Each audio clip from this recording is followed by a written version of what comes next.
Graça e paz, meus irmãos. Uma bênção e uma alegria conhecer mais essa parcela do corpo de Cristo. Irmãos, cabe-me primeiro um pedido de desculpas. Eu deveria ter estado com vocês o ano passado. Foi explicado certamente na época. Apareceu uma grande bênção, uma adoção para nós fazermos, que infelizmente no final das contas não se concretizou. Foi uma das maiores frustrações da nossa vida como família. Mas Deus certamente é o Senhor sobre todas as coisas, também sobre as nossas frustrações, não é verdade?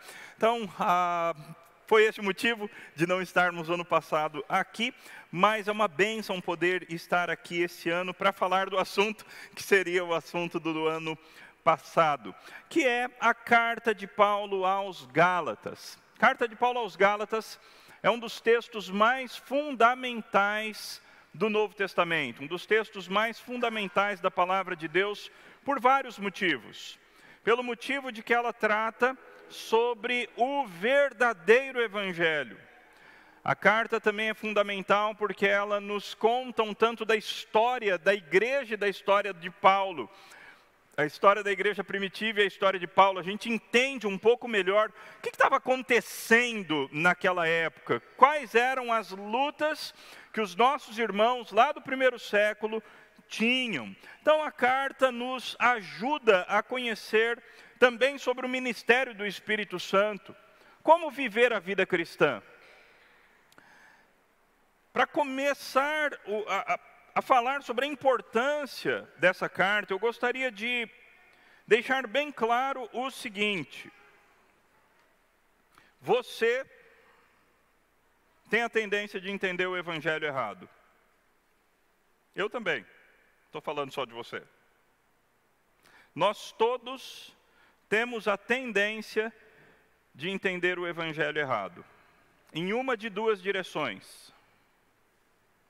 Alguns de nós têm a tendência de colocar mais exigências no evangelho do que o evangelho tem. A isso nós damos normalmente o nome de legalismo. Então, alguns de nós têm essa tendência de querer colocar sobre outras pessoas e sobre nós mesmos exigências que vão além daquilo que o evangelho de fato exige de nós. É a tendência dos legalistas. Talvez esse seja você. Talvez essa seja você. Você é a pessoa que exige extremamente muito. Talvez de si mesmo e certamente dos outros. Você é a pessoa que julga que a maioria das pessoas não são crentes. Você é a pessoa que descarta como crentes de segunda categoria pessoas que você acha que não estão no seu nível de cristianismo. Esses são os legalistas. Do outro lado do espectro, nós temos os libertinos. Pessoas que olham para o evangelho e dizem, nós somos salvos pela graça, então nós podemos fazer qualquer coisa que der na nossa cabeça. Nós temos liberdade completa, nós podemos enfiar o pé na jaca.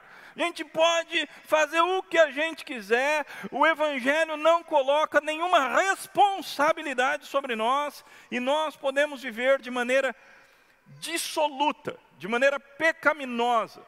E ninguém tem nada a ver com a minha vida. O evangelho me trouxe liberdade, eu fui escolhido lá na eternidade, e eu faço o que eu quero, eu mando no meu próprio nariz. Esses são os libertinos. Aqueles que, como Judas diz, transformam em libertinagem a graça de Deus. A péssima notícia que eu tenho para vocês hoje é que o evangelho está no centro dessas duas tendências. E todos nós, temos a tendência de estar num dos dois lados. Ou no lado do legalismo, ou no lado da libertinagem. Não existe alguém que tenha uma tendência de estar no centro. Todos nós temos uma personalidade que nos puxa para um dos dois lados. Alguns de vocês são naturalmente mais legalistas, outros de vocês são naturalmente mais tendentes à libertinagem, tendentes a transformarem em libertinagem a graça de Deus. E a luta, uma das grandes lutas de Paulo nessa carta, é nos trazer para o centro. Uma das grandes lutas de Paulo na carta aos Gálatas é dizer, não, o Evangelho não tem nenhum aditivo. Qualquer aditivo ao Evangelho é adulteração do verdadeiro Evangelho. E por outro lado, o Evangelho também não nos permite viver uma vida dissoluta, uma vida suja, uma vida sem nenhuma regra. O verdadeiro Evangelho não é nem uma coisa nem outra. O verdadeiro Evangelho é esse centro escolhido por Deus.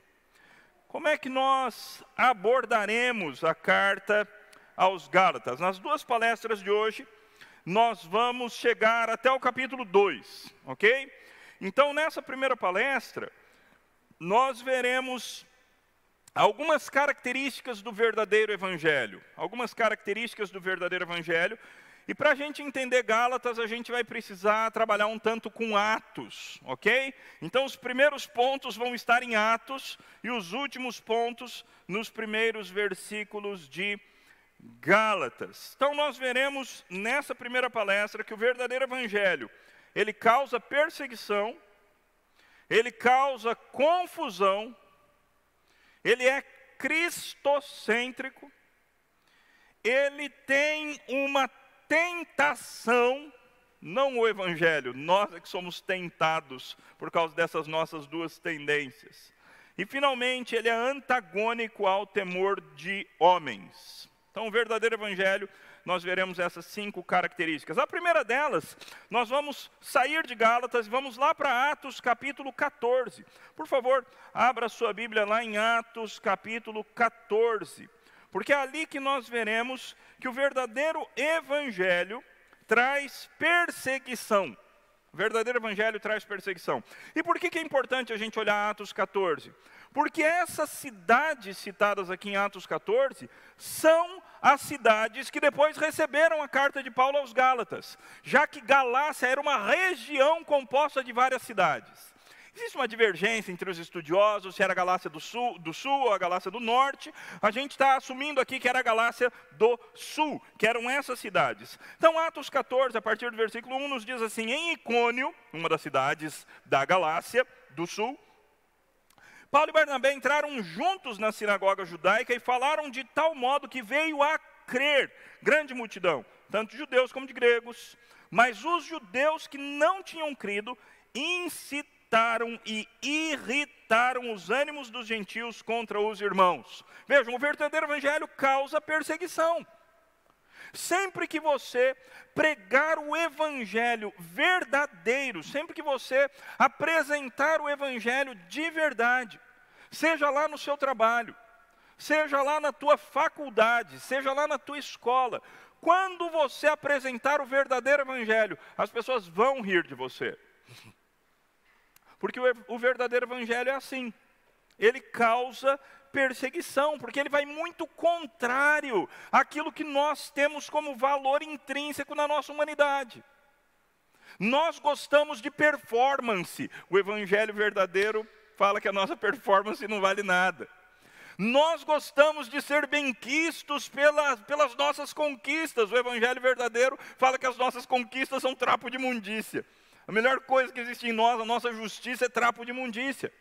Então o verdadeiro Evangelho ele é muito humilhante. E, consequentemente, ele causa perseguição. Então, assim que Paulo prega ali em Icônio, algumas pessoas que não haviam crido, alguns judeus que não haviam crido, incitaram, irritaram os ânimos, e então eles foram perseguidos. O texto continua. Entretanto, Paulo e Barnabé ficaram bastante tempo em Icônio, falando ousadamente no Senhor. E o Senhor confirmava a palavra da sua graça, lindo nome, palavra da sua graça. Isso é sinônimo de evangelho em Atos, ok? Palavra da graça de Deus, sinônimo de evangelho. Concedendo que pela mão deles fizessem sinais, prodígios, etc. e tal. Versículo 5, então surgiu um movimento entre os gentios e os judeus. Vejam que não é só um movimento entre os judeus, mas os gentios e os judeus estão conluiados, estão em conluio para fazer essa perseguição contra Paulo. Surgiu um movimento entre os gentios e os judeus com o apoio das suas autoridades para os maltratar e apedrejar. Quando Paulo e Barnabé souberam disso, fugiram para Listra e Derbe, outras duas cidades também dessa região da Galácia. Ok? Tudo isso daí está rolando na Galácia. É a primeira incursão do apóstolo Paulo nessa região da Galácia. E está tudo isso acontecendo. Ele prega o evangelho, ele é perseguido. Ele prega o evangelho, os judeus vêm, se juntam com os gentios e começam a tentar matá-lo. É isso que está acontecendo. Então Paulo vai para Listra e Derbe, e para as regiões, cidades da Licaônia, e para as regiões vizinhas, onde anunciaram o evangelho. Então é isso que Paulo está fazendo, anunciando o evangelho. Ali então acontece a cura de um paralítico. Paulo e Barnabé, melhor dizendo, começaram a ser adorados como dois deuses. Está aí no versículo 12. Eu vou pular, eu não vou ler tudo para a gente ganhar tempo. Paulo rasga então as suas vestes, os dois rasgam as suas vestes, mostrando que eles são seres humanos normais. Eles rasgam as vestes numa atitude de auto-humilhação, para dizer, não, nós não somos Júpiter e Mercúrio, nós não somos deuses que apareceram, que se encarnaram, estão aqui entre vocês. Olha o versículo 15, senhores, por que estão fazendo isso? Nós também somos seres humanos como vocês, sujeitos aos mesmos sentimentos, e anunciamos o evangelho a vocês, para que vocês se convertam dessas coisas vãs ao Deus vivo, que fez o céu, a terra, o mar, tudo que nele há. Nas gerações passadas, Deus permitiu que todos os povos andassem nos seus próprios caminhos, contudo não deixou de dar testemunho de si mesmo, fazendo bem, dando a vocês chuvas do céu, tarará, tarará, tarará. E dizendo isso, foi com dificuldade que impediram a multidão de lhes oferecer sacrifício. Só que a idolatria, ela funciona assim. Enquanto você agrada as pessoas com show, ou com pão e circo, as pessoas estão te adorando. Quando você fala alguma coisa que as pessoas não gostam, então vem a cultura do cancelamento, não é? É isso que aconteceu aqui. Esses mesmos que nos versículos 15 estão adorando, nos versículos adjacentes ao 15, estão adorando Barnabé e Paulo. Olha o que acontece no versículo 19. Entretanto, chegaram judeus de Antioquia e Icônio, instigando as multidões, apedrejaram Paulo. Calma aí, como assim? Não é esse pessoal que estava adorando agorinha? É. Mas isso é idolatria. Porque, na verdade, toda idolatria é uma idolatria de si mesmo. Toda idolatria, no final das contas, não é idolatria de uma outra coisa, é idolatria de si mesmo. Você pode ver que toda pessoa que é devota a um santo, ela é devota a um santo específico. Qual santo específico? O santo específico que vai ajudá-la nas causas que ela quer. Toda idolatria é uma idolatria de si mesmo. Eu tenho alguma coisa, eu quero. O verdadeiro Deus de todo idólatra é o eu, é o ego. E assim, quando Paulo e Barnabé já não suprem mais aquilo que eles queriam como deuses, eles então apedrejam o apóstolo Paulo. Aqui, ao que tudo indica, Paulo morreu, tá? Ao que tudo indica, Paulo morreu. O texto não deixa absolutamente claro, o texto não afirma que ele morreu, mas o texto mostra várias marcas, não é? Eles apedrejaram Paulo e o arrastaram para fora da cidade, dando-o por morto. Eles acreditaram que ele estava morto. Quando a gente fala em apedrejamento, eu não sei que tipo de pedra que vem à tua cabeça, mas não é pedra de construção, tá bom? Não são aquelas pedrinhas pequenininhas de construção. Eram pedras grandes, de vários quilos. Pedras que eles pegavam com a mão e atiravam na pessoa. Cada uma daquelas pedras quebrava osso de quem estava sendo apedrejado. Normalmente o apedrejado era colocado num local mais baixo, e os apedrejadores ficavam num local mais alto, então iam tacando pedra na pessoa. Normalmente uma pessoa não saía viva de uma situação desse tipo. O fato é que algum milagre aqui aconteceu, ok?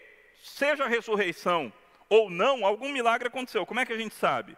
Porque o versículo 20 diz, mas quando os discípulos, a gente está em Atos 14, versículo 20, quando os discípulos o rodearam, o que é essa roda que os discípulos estão fazendo em torno de Paulo? Depois dele ter sido apedrejado, todo ensanguentado, todo quebrado, quando os discípulos o rodearam, ele se levantou e entrou na cidade. Então assim, de qualquer jeito tem algum milagre aqui, ok? Porque quem foi apedrejado não levanta e entra na cidade. Especialmente na cidade que acabaram de te apedrejar, não é verdade? Mas é exatamente isso que Paulo faz. Ele tinha acabado de ser apedrejado, ele levantou, entrou na mesma cidade das pessoas que o apedrejaram, e no dia seguinte ele foi com Barnabé para Derbe. Tudo ainda região da Galácia, tudo isso está rolando na Galácia, ok? E tendo anunciado o evangelho naquela cidade, feito muitos discípulos, Paulo e Barnabé voltaram para Listra, Icônio e Antioquia, fortalecendo o ânimo dos discípulos, então trabalhando aí com os discípulos. Então esse é o nosso primeiro ponto. O verdadeiro evangelho causa perseguição. E você e eu somos chamados para isso.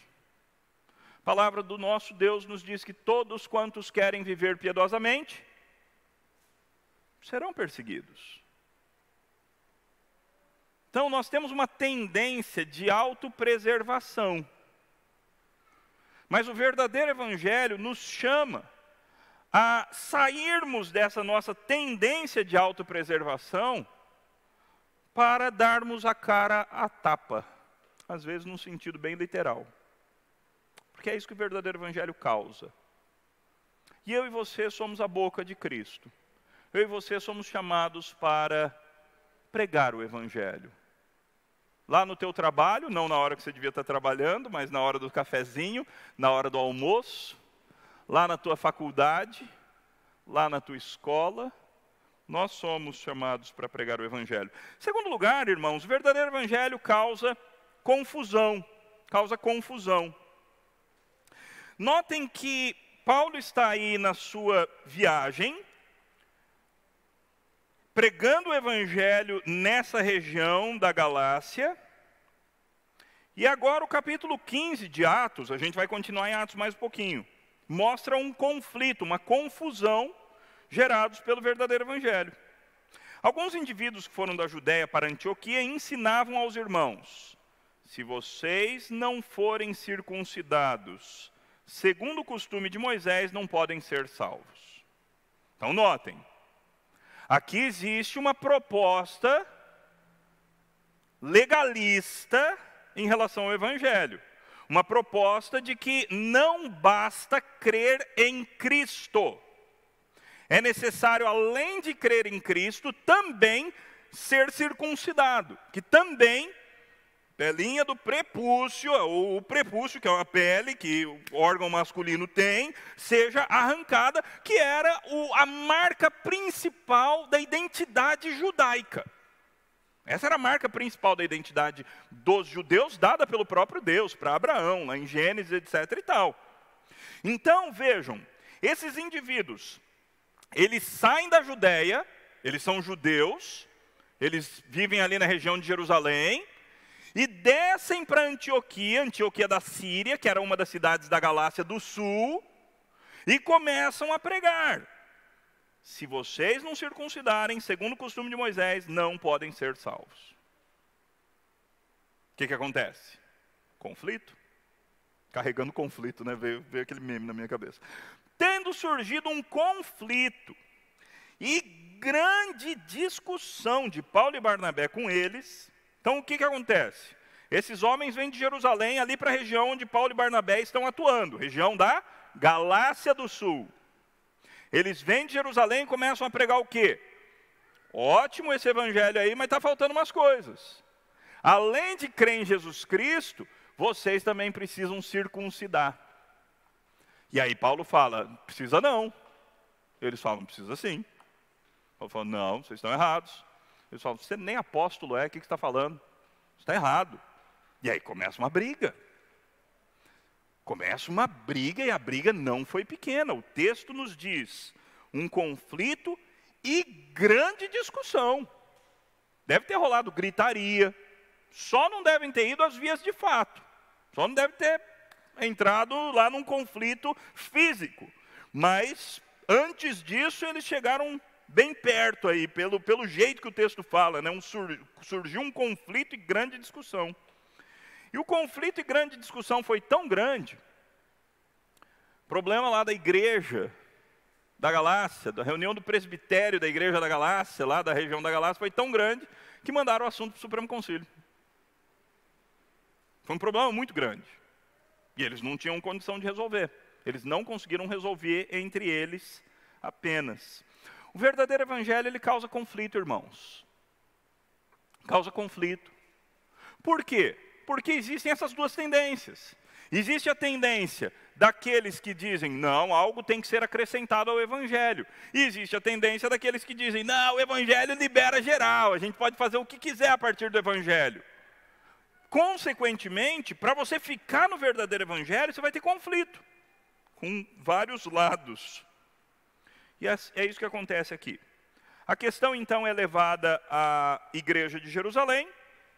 A igreja de Jerusalém convoca os líderes do cristianismo da época para irem para Jerusalém.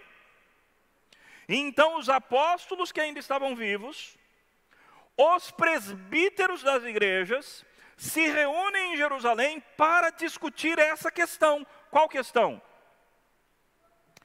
Para ser crente precisa ser judeu? Ou pode ser crente sem se tornar judeu? Para ser crente, a gente tem que circuncidar, guardar as leis dietéticas, as leis que têm a ver com a comida kosher, judaica, e os dias especiais da guarda dos judeus. Ou para ser crente, a gente só precisa de Cristo? Essa era a discussão. E veja, em certo sentido, dá para entender a igreja tendo essa discussão nessa época. Porque durante anos, o povo de Deus foi quem? Os judeus. Durante anos, para alguém se converter, o que era necessário? Circuncidar e se tornar judeu. Essa é a história do Antigo Testamento. Se qualquer pessoa quer se tornar povo de Deus no Antigo Testamento, precisava sim se tornar um judeu, porque eram os judeus que eram o povo de Deus. Então agora que você tem Cristo encarnando, sendo morto, ressuscitando, ascendendo aos céus, agora vem a dúvida. Ainda precisa se tornar judeu para ser povo de Deus ou não? E os judeus estavam defendendo que sim. E Paulo é o grande cara que está dizendo, não precisa. E a igreja, com esse grande problema teológico nas mãos, convoca um concílio para resolver o problema. Vocês sabem o que acontece no concílio, né? O versículo 6 aí do capítulo 15 de Atos nos diz, então os apóstolos... Até que hora que vai esse primeiro, pastor?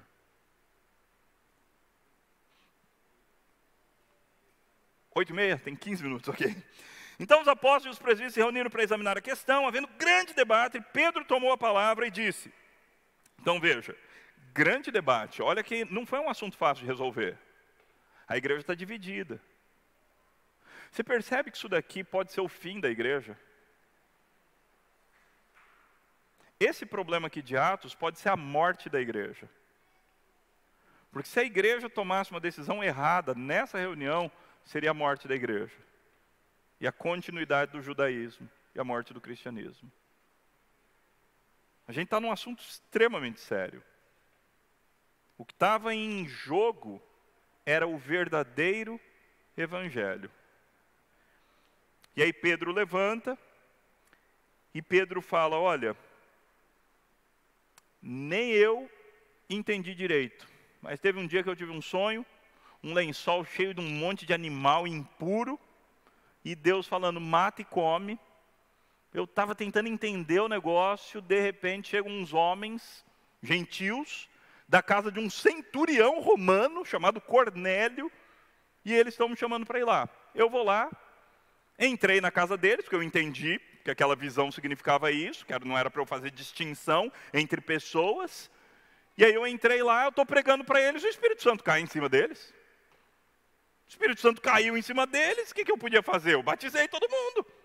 Se eles já tinham recebido o Espírito Santo, como é que eu ia negar o batismo para eles? Batizei todo mundo. E por meu intermédio, Deus levou o evangelho para os gentios. Essa foi a palavra de Pedro, nessa reunião. Aí depois veio a palavra de Barnabé e Paulo, versículo 12.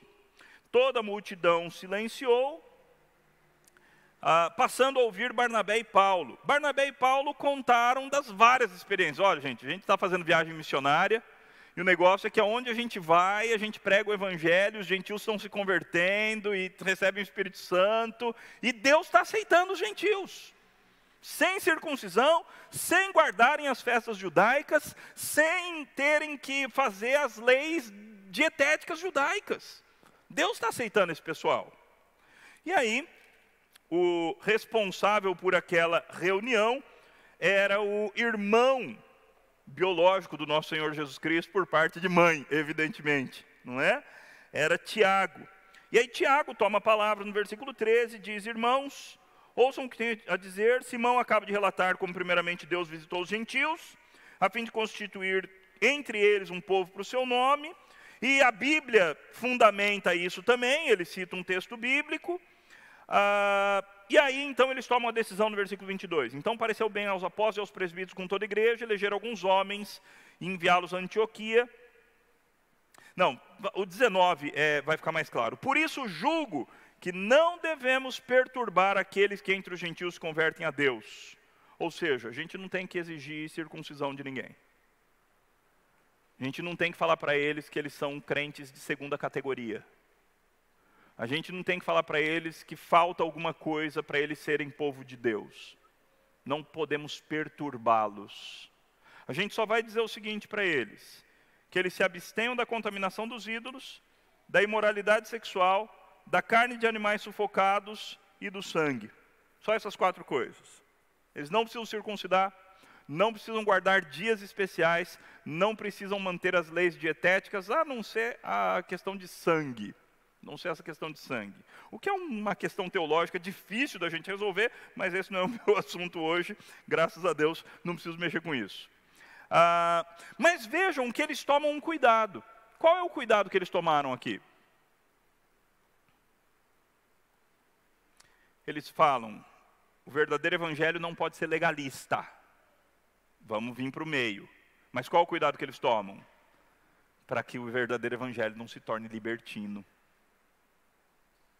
Por isso que eles falam: evitem a idolatria e evitem a imoralidade sexual. Porque o verdadeiro evangelho, ele não é apenas uma decisão de algo em que eu passo a crer, ou de alguém em quem eu passo a crer. O verdadeiro evangelho é uma experiência existencial que muda a minha vida e o meu caráter. Tem que mudar. Então tem que deixar, a vida tem que se tornar diferente. Então o verdadeiro evangelho, ele não é nem legalista e nem ele é libertino. E repito, todos nós temos a tendência para um desses dois lados. Ok? Todos nós, sem exceção, temos a tendência para um desses dois lados. Ou para colocarmos sobre o evangelho mais do que ele exige, ou para tirarmos do evangelho algumas coisas que ele de fato exige. Todos nós. É igual gasolina no posto. Ou adiciona querosene ou adiciona água, né? Mas dos dois jeitos é gasolina adulterada. É adulterado. Seja com querosene, seja até com álcool, seja com água, é adulterado. Um está acrescentando alguma coisa, o outro está diluindo. E o verdadeiro evangelho, ele precisa ser preservado. Então nós vimos, primeiro, o verdadeiro evangelho causa perseguição. Paulo pregando ali em Atos 14, ele sofre perseguição, sofreu até apedrejamento, possivelmente morte, porque o verdadeiro evangelho faz isso. Ele é muito antagônico aos nossos valores humanos. Então o verdadeiro evangelho causa perseguição. E o verdadeiro evangelho causa confusão. Confusão teológica.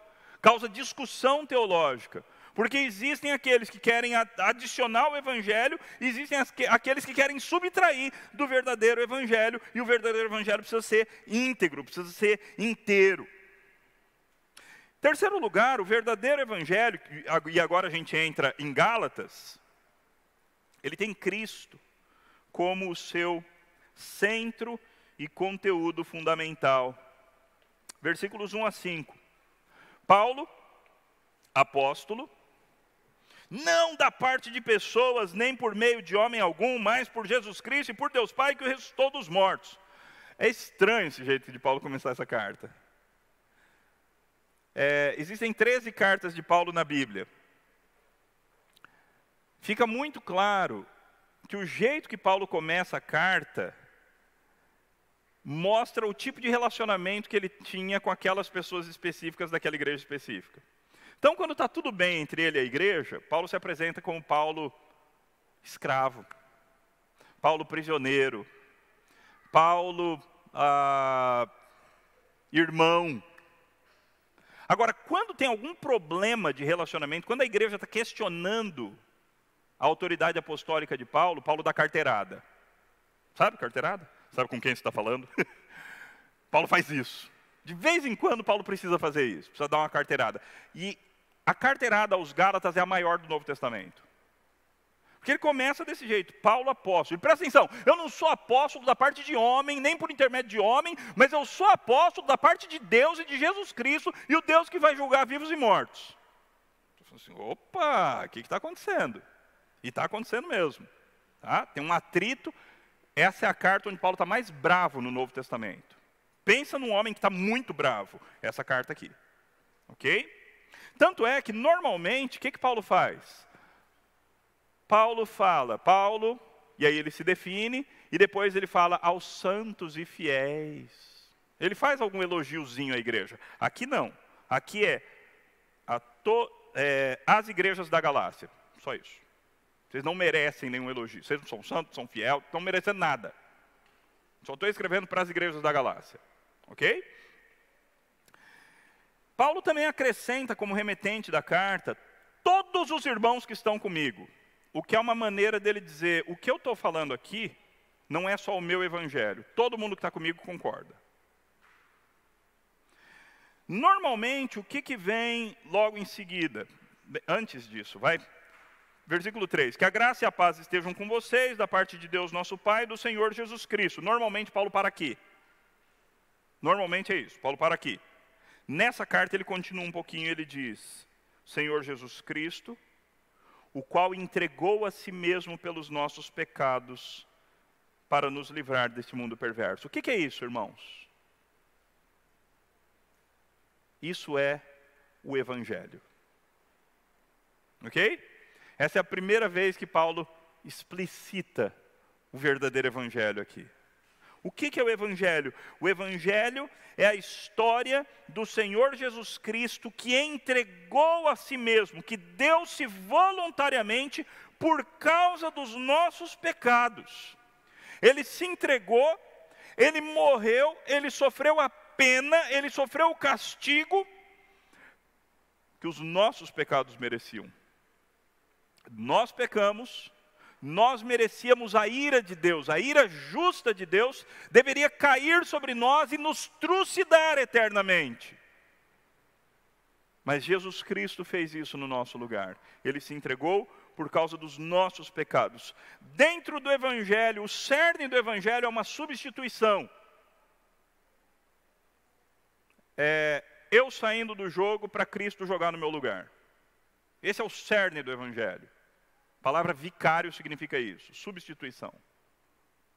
Por isso que é um absurdo a pessoa do Papa. Porque ele é o vigário de Cristo, ele é o substituto de Cristo. Esse é um dos títulos oficiais do Papa. Substituto de Cristo, vigário de Cristo. O verdadeiro Evangelho é Cristo nos substituindo. E nós não precisamos de mais ninguém para nos substituir. E ao nos substituir, ao entregar-se pelos nossos pecados, Cristo nos livra desse mundo perverso. Essa é a hora que até presbiteriano devia falar aleluia, irmãos. Vocês ficam me olhando com uma cara assim, todo mundo quietinho. Gente, Cristo nos livra do mundo perverso. Isso tinha que falar assim, graças a Deus. Que coisa maravilhosa. Louvado seja o meu Jesus. Ele entregou-se voluntariamente por causa dos meus pecados. E agora Ele me arranca com raiz e tudo do mundo perverso. Me arranca do mundo e arranca o mundo de mim. Que coisa mais gloriosa e maravilhosa do que isso. O Evangelho tem Cristo como cerne. Cristo é o centro do Evangelho. Então o verdadeiro Evangelho nós vimos. Ele causa perseguição. O verdadeiro Evangelho causa confusão. O verdadeiro Evangelho é cristocêntrico. Nós só veremos mais um e deixaremos o último ponto para a próxima palestra. E finalmente, o verdadeiro Evangelho, por causa daquela tendência que eu falei agora há pouco, que todos nós temos para um lado, legalismo, ou para o outro lado, libertinagem, o verdadeiro Evangelho, ele, o tempo todo na nossa vida, na nossa igreja, na nossa denominação, o verdadeiro Evangelho está em risco de ser adulterado. Existe essa tentação o tempo todo. E é isso que estava acontecendo na Galácia. Normalmente, depois que Paulo apresenta a si mesmo, define a igreja e saúda com graça e paz, o que vem nas cartas de Paulo normalmente? Quem é que lembra? O que vem, gente? Fala alto que eu sou surdo, meu irmão. Não, vem uma parte específica na carta. Abre lá, gente, checa, vai pesquisar, vê o que vem nas cartas. Eu não vou responder. Vai passar de 8h30 aqui, eu não vou responder, pastor. O que vem nas cartas de Paulo depois que ele fala, Paulo, apóstolo não sei o quê, para a igreja de tal lugar, graça e paz da parte de Deus nosso Pai e do Senhor Jesus Cristo. O que vem logo em seguida, na maioria das cartas? Aos eleitos, isso ainda é parte da definição dos destinatários. O que vem depois do graça e paz? Oi? Da parte de Deus, nosso Pai, do Senhor Jesus Cristo, é parte da saudação. O que vem depois disso? Ação de graças! Muito obrigado, meu irmão. Na maioria das cartas de Paulo, você tem remetente, destinatário, saudação e ação de graças. Na maioria. Paulo tem alguma coisa para louvar a Deus por causa do que está acontecendo naquela igreja. Não aqui. Não aqui. Para as pessoas que conheciam as cartas de Paulo, essa carta aos Gálatas é uma pancada no estômago. Porque na parte que eles estavam esperando, eu dou graças ao meu Deus e Pai por tudo que eu recordo de vós, pela operosidade da vossa fé, porque vocês são santos em Cristo Jesus. A hora que Paulo normalmente dá graças a Deus, aqui na carta ele diz o seguinte, eu estou muito impressionado, muito surpreso com vocês, porque vocês deixaram o verdadeiro evangelho e estão perseguindo outro evangelho, que é um evangelho adulterado. Não tem ação de graças. Não existe gratidão a Deus pela vida dos Gálatas. Até pela vida dos coríntios existe gratidão a Deus, o que é um absurdo. Porque os coríntios são a pior igreja do Novo Testamento. A igreja mais imoral do Novo Testamento. Entre os coríntios está acontecendo absurdos. Mas Paulo agradece a Deus pela vida deles. Mas pelos Gálatas não. Não existe motivo de gratidão.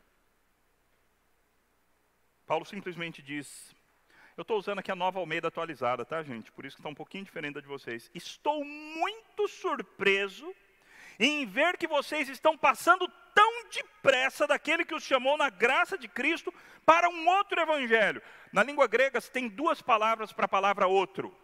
E você conhece as duas. Uma é homo, é um outro do mesmo tipo. Na verdade não é homo, é halos, mas dá para a gente entender. Na nossa língua é o homo. E a outra é o hétero, que é um outro de um tipo diferente. Certo? Então existe um outro do mesmo tipo, um outro da mesma qualidade e um outro de um tipo diferente. Aqui Paulo faz um jogo com essas palavras. O que ele diz no grego é, estou muito surpreso em ver que vocês estão passando tão depressa daquele que vos chamou da graça de Cristo para um hétero evangelho. Vocês estão indo para uma coisa que é outra coisa, não é evangelho, é um hétero evangelho, é uma outra coisa. O qual, na verdade, não é halos. Na nossa língua não faz sentido a tradução. Um outro evangelho, qual não é outro? Não faz sentido. É porque na língua grega são duas palavras diferentes. É um heteroevangelho que não é allos, que não é um homoevangelho. Não é do mesmo tipo. Vocês estão indo para uma coisa que na verdade não é evangelho. Esse é o ponto de Paulo. Porém, há alguns que estão perturbando vocês. Lembra da palavrinha lá de Atos 15? Os judeus que desceram da Judéia lá para as igrejas de Antioquia estavam perturbando os irmãos. Paulo resgata a palavrinha aqui. Alguns estão perturbando vocês e querem perverter, adulterar o evangelho de Cristo. Mas ainda que nós, ou mesmo um anjo vindo do céu, prega a vocês um evangelho diferente daquele que temos pregado, que esse seja anátema. O que significa? Amaldiçoado. Imagina aqui. A gente está aqui na igreja, falando sobre o evangelho. Daqui a pouco a gente ouve um barulho de asa. E de repente um anjo aparece. Bem aqui. Reluzente. Lindo, brilhante. E o anjo então abre as suas asas e nos diz: vocês precisam se circuncidar. Mas o anjo é um anjo mesmo. Tem cara de anjo, tem tamanho de anjo, tem brilho de anjo. É um anjo lindo. E ele fala para a gente: vocês têm que... Para ser crente de verdade, você tem que ir na escola dominical. Ou você tem que ir nos 2 cultos, da manhã e da noite. Veja, tudo isso é bom, tá? Eu sou a favor. Eu vou na escola dominical, eu vou nos 2 cultos. Aliás, na minha igreja tem 3 cultos. Tem 2 de noite. E eu prego em todos, porque eu sou fominha.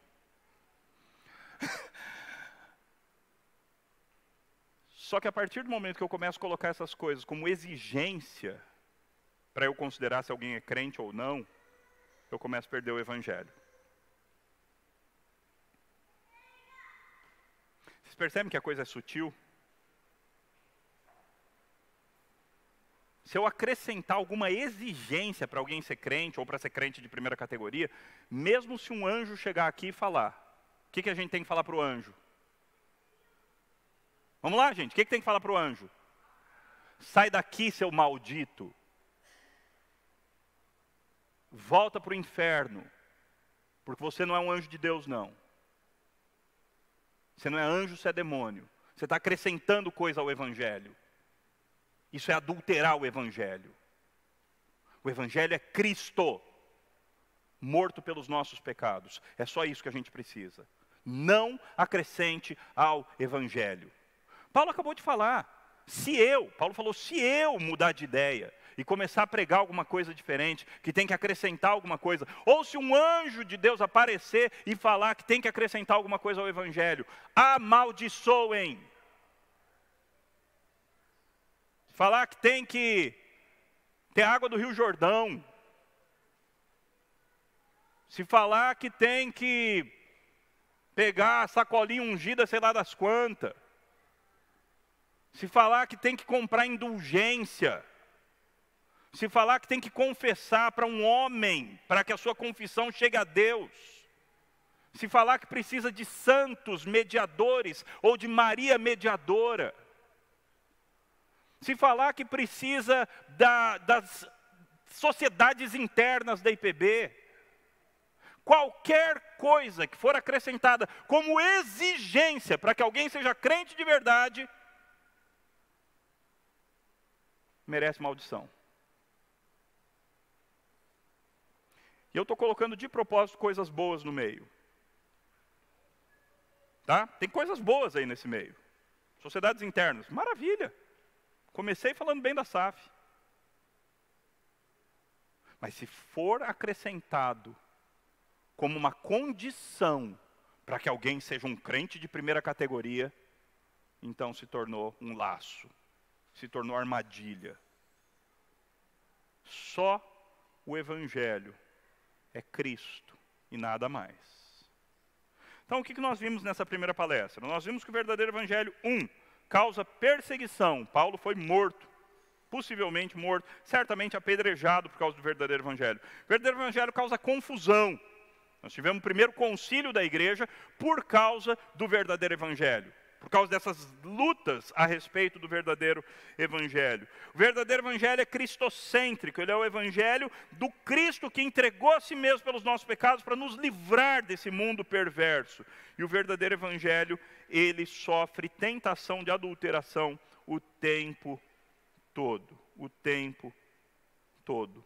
E qualquer pessoa que adulterar o evangelho, qualquer pessoa que acrescentar absolutamente qualquer coisa ao verdadeiro evangelho, Paulo diz que seja amaldiçoado. E a gente tem que tomar cuidado para não sermos essas pessoas. Na maneira da gente olhar outras pessoas, muitas vezes nós as julgamos por causa de coisas que não têm a ver com o verdadeiro evangelho. E a gente tem que tomar cuidado com isso. Eu passei uns minutinhos, depois eu devolvo na próxima palestra.